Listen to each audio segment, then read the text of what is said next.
السلام علیکم دوستو، کیسے ہو؟ امید کرتا ہوں کہ آپ سب خیر و عافیت سے ہوں گے۔ اللہ آپ کو ہمیشہ ایسے ہی خوش رکھے۔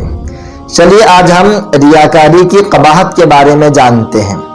ریاکاری ایک ایسی بلا ہے جو بڑے سے بڑے اعمال کو بھی ضائع کر دیتی ہے۔ ایک چھوٹا سا واقعہ جس کو سننے کے بعد ہم سب کو اس بات کا علم ہو جائے گا کہ ریاکاری کا انجام کیا ہوتا ہے۔ ایک شخص کے بارے میں یہ مشہور تھا کہ وہ بہت زیادہ نیک انسان ہے، ہر وقت اللہ پاک کی عبادت کرتا رہتا ہے۔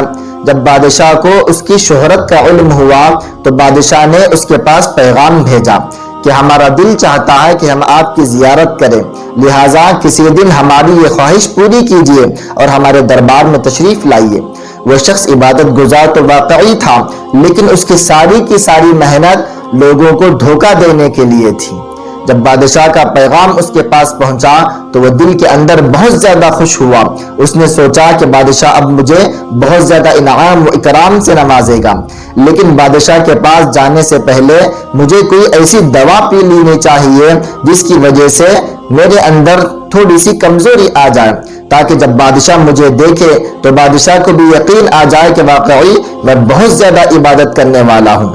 یہ سوچ کر اس نے ایک دوا پی لی، لیکن اس سلسلے میں اس بندے سے ایک غلطی یہ ہو گئی کہ کمزور کر دینے والی دوائی کے بجائے اس نے ایک ایسا زہر پی لیا جو فوراً انسان کو ہلاک کر دیتا ہے، اور وہ زہر پی کر وہیں مر گیا۔